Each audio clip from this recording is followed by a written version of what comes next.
Assalamualaikum warahmatullahi wabarakatuh.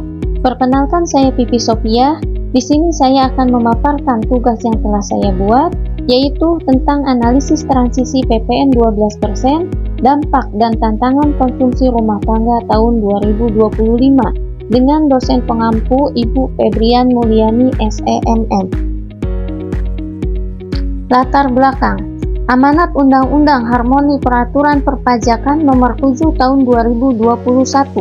Kenaikan tarif merupakan kelanjutan dari reformasi perpajakan nasional yang telah menetapkan kenaikan bertahap dari 10% ke 11% tahun 2022 hingga menjadi 12% paling lambat 1 Januari tahun 2025.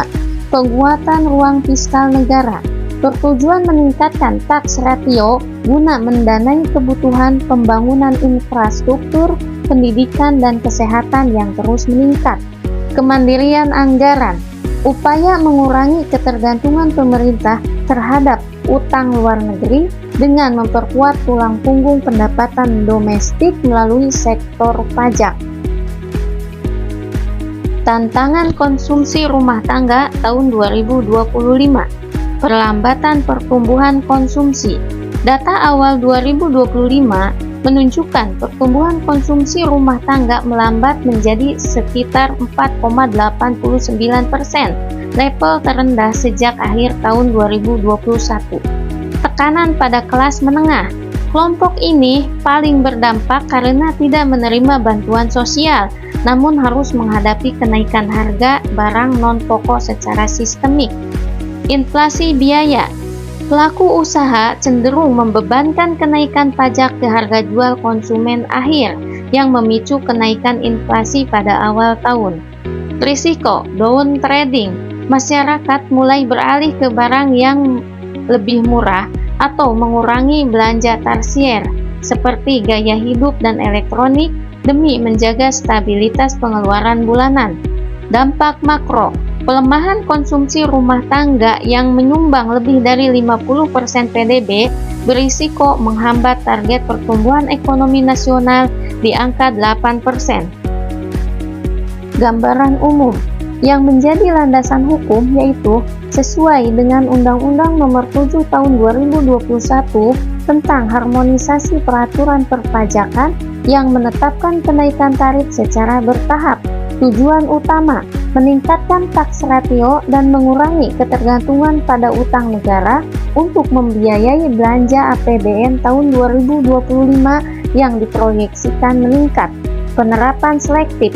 Pemerintah menekankan bahwa kenaikan 12% difokuskan pada barang dan jasa mewah atau premium. Barang kebutuhan pokok, jasa pendidikan, dan kesehatan tetap mendapat fasilitas bebas PPN untuk melindungi masyarakat bawah.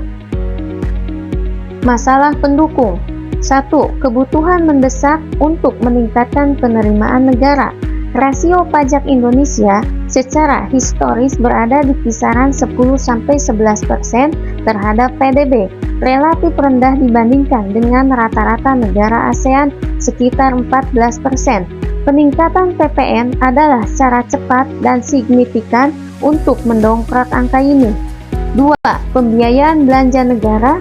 Dan 3. Mengurangi defisit dan utang. Tujuan analisis. 1. Mengukur dampak pada daya beli masyarakat. Menganalisis sejauh mana kenaikan tarif PPN 12% per 1 Januari tahun 2025 menekan daya beli real, terutama bagi kelompok menengah yang rentan turun kelas. 2. Mengevaluasi stabilitas inflasi. Memantau potensi kenaikan harga barang dan jasa yang dipicu oleh penyesuaian tarif pajak di tingkat produsen hingga konsumen akhir. Data pendukung transisi PPN 12%, perspektif fiskal. 1. Target penerimaan pajak tahun 2025. Pemerintah menargetkan penerimaan pajak dalam negeri sebesar 2.433,5 triliun rupiah dalam APBN tahun 2025 hingga Oktober tahun 2025 realisasi penerimaan pajak telah mencapai Rp1.459,03 triliun. 2. Target tax ratio. Asumsi tax ratio dalam Undang-Undang APBN tahun 2025 telah ditetapkan sebesar 12%, yang mana tarif PPN 12% menjadi salah satu pilar utamanya guna menyelaraskan dengan Undang-Undang Harmonisasi Peraturan Perpajakan. 3. Efisiensi pajak. Rasio pungutan PPN di Indonesia tercatat berada pada angka 45,2% per kuartal 3 tahun 2025. Data tantangan konsumsi rumah tangga tahun 2025. 1. Pertumbuhan konsumsi melambat. Data Badan Pusat Statistik menunjukkan konsumsi rumah tangga hanya tumbuh 4,89% pada kuartal 1 tahun 2025 dan tetap di angka 4,89% pada kuartal 3 tahun 2025.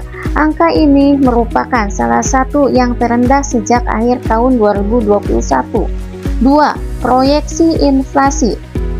Implementasi PPN 12% diprediksi meningkatkan inflasi nasional hingga 4,1% di tahun 2025. Sebagai pembanding, saat PPN naik menjadi 11% di tahun 2022, inflasi melonjak tajam dari 1,56% ke 4,21%. 3. Potensi kerugian ekonomi. Analisis ekonomi menunjukkan bahwa kebijakan ini beresiko menurunkan produk domestik bruto lebih dari 65 triliun rupiah dan memicu penurunan konsumsi rumah tangga secara kumulatif lebih dari 40 triliun rupiah. Analisis kasus transisi PPN 12% dan tantangan konsumsi rumah tangga tahun 2025. Fenomena transisi di tengah perlambatan. Kondisi existing. Pertumbuhan konsumsi rumah tangga pada tahun 2025 tertahan di angka 4,89%, gagal menembus angka psikologis 5% yang biasanya menjadi motor pertumbuhan ekonomi nasional. Gap kebijakan. Di satu sisi, pemerintah membutuhkan dana besar untuk program makan bergizi gratis dan membangun infrastruktur. Di sisi lain, daya beli kelas menengah sedang berada di titik terendah. Analisis dampak, efek domino kenaikan harga. Cost push inflation. Produsen menaikkan harga jual untuk menjaga margin keuntungan akibat kenaikan biaya input yang juga terkena PPN 12%. Penurunan disposable income. Dengan inflasi yang diproyeksikan menyentuh 4,1% di tahun 2025, pendapatan bersih masyarakat yang siap dibelanjakan berkurang secara real. Alternatif solusi dan rekomendasi. Rekomendasi untuk pemerintah, kebijakan fiskal dan moneter. Solusi ini berfokus pada mitigasi dampak negatif kenaikan PPN terhadap daya beli dan stabilitas ekonomi makro. 1. Penargetan ulang subsidi dan bantuan sosial. 2. Revisi ambang batas penghasilan tidak kena pajak. 3. Pengendalian inflasi melalui kebijakan moneter. 4. Optimalisasi daftar barang atau jasa yang dibebankan PPN. Rekomendasi untuk pelaku usaha. 1. Strategi downsizing dan diversifikasi produk. 2. Efisiensi rantai pasokan dan operasional. 3. Promosi dan bundling strategis.